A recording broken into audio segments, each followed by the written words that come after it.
அனைவருக்கும் வணக்கம். இன்றைய யோகா பகுதி நம்ம பார்க்கக்கூடியது அதோமுக ஸ்வானாசனால சில வேறுபாடுகள் பார்க்க போகிறோம். அதோமுக ஸ்வானாசனா பர்வதாசனம், அதாவது மவுண்டைன் போஸ்ன்னு சொல்கிறோம் இல்லையா, அதில் சில வேறுபாடுகள் பார்க்க போகிறோம். அது எப்படி பண்ணுறது பார்த்துடலாம்.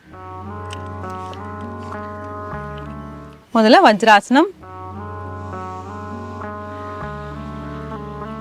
பர்வதாசனம் பண்ணும் போது எப்பயுமே நம்ம குதிக்கால், அதாவது ஹீல்ஸ் ரெண்டுமே கீழே இருக்கிற மாதிரி பார்க்கணும். அதாவது இப்போ ஸ்டெப் பை ஸ்டெப்பாக நம்ம பார்க்கலாம் மவுண்டன் போஸ் எப்படி பண்ணுறது அப்படின்ட்டு. அதாவது அதோமுக ஸ்வானாசனம் எப்படி பண்ணுறதுன்னு பார்க்கலாம். கைகள் நல்லா முன்னோக்கி இந்த மாதிரி எக்ஸ்டெண்ட் பண்ணி வச்சுக்கோங்க.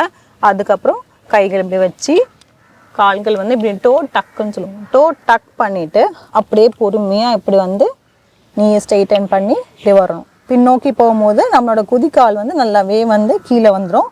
சப்போஸ் வரலாம் கொஞ்சம் கால் அப்படி முன்னாடி தள்ளி வச்சிங்கன்னா நல்லா அப்படி கீழே வந்துடும். இது அதோமுக ஸ்வானாசனா.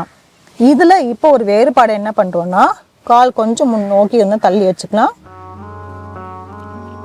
இப்போ நல்லா நம்மளோட ஸ்பைன் கீழே பெண்ட் பண்ணிவிட்டு இந்த வலது கையை கொண்டு இடது காலை மட்டும் இப்படி பிடிக்கிறோம்.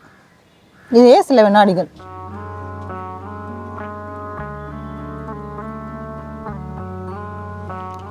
தளர்த்திக்கலாம்.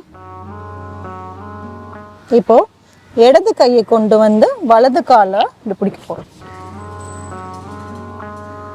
சில வினாடிகள். தளர்த்திக்கலாம்.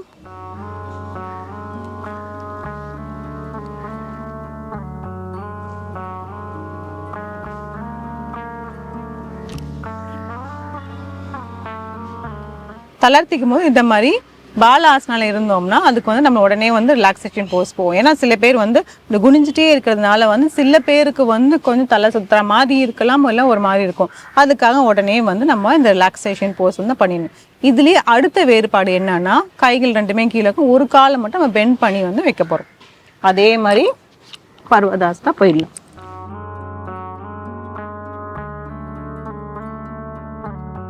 முட்டி மடங்காமல் அப்படியே இருக்கணும். இது பர்வதாசனா.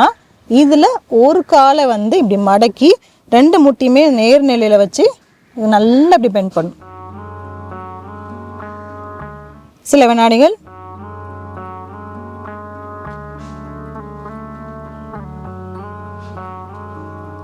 தளர்த்திக்கலாம். அதே மாதிரி இடது கால் ரெண்டு காலுமே ஒட்டி இருக்கிற மாதிரி இருக்கணும். அப்போதான் முட்டி ரெண்டுமே அப்படி நேர்கோட்டில் வரும்.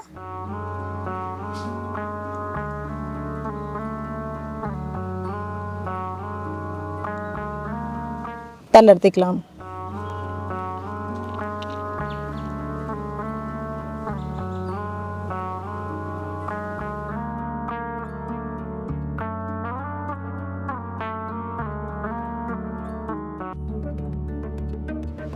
இந்த அதோமுக ஸ்வானாசனா பண்றதுனால என்ன பலன் அப்படின்னு பார்த்தோம்னா, நம்மளோட சிரசாசனா பண்றதுக்கு ஈக்குவல். அதாவது கிங் ஆஃப் ஆல் ஆசனாஸ் அப்படின்னு சொல்லலாம் இல்லையா, அந்த ஹெட் ஸ்டாண்டு அதுக்கு ஈக்குவல். சில பேருக்கு அது பண்ண முடியல, தலைக்கீழே ஃபுல்லாக நிற்க முடியல அப்படிங்கிற மாதிரி இருந்தோம்னா இந்த பர்வதாசனா பண்ணாலே போதும். அதாவது அர்த்த சிரசாசனா சொல்லுவாங்க. அதே மாதிரி தான் நம்மளுக்கு தலைக்கீழே குனியும் போது பார்த்தீங்கன்னா நல்லா ரத்த ஓட்டம்லாம் நம்ம தலைக்கு நல்லாவே பிரெயின் ஆக்டிவாக இருக்கும். அது இல்லாமல் பார்த்தீங்கன்னா நம்மளோட முடிகளுக்கு ரொம்பவே நல்லது. அந்த ரத்த ஓட்டம் அதிகமாக நம்ம முகத்துக்குமே போகும். அதுக்கு ஏற்ற மாதிரி நம்மளோட ஸ்பைனும் நல்லா ஃப்ளெக்சிபிலிட்டி வரும், லெக்குமே நல்லா ஃப்ளெக்சிபிலிட்டி இருக்கும். ஸோ அது ஈக்குவல் டு சிரசாசனா அப்படின்னு சொல்லுவாங்க. இதில் நிறைய பலன்கள்லாம் இருக்குது. இதில் இப்போ ஒரு 2 வேரியேஷன்ஸ் பார்த்துட்டு வந்தோம். இந்த ஆசனம் செஞ்சு பாருங்கள். மீண்டும் அடுத்த பகுதியில் சந்திக்கும்.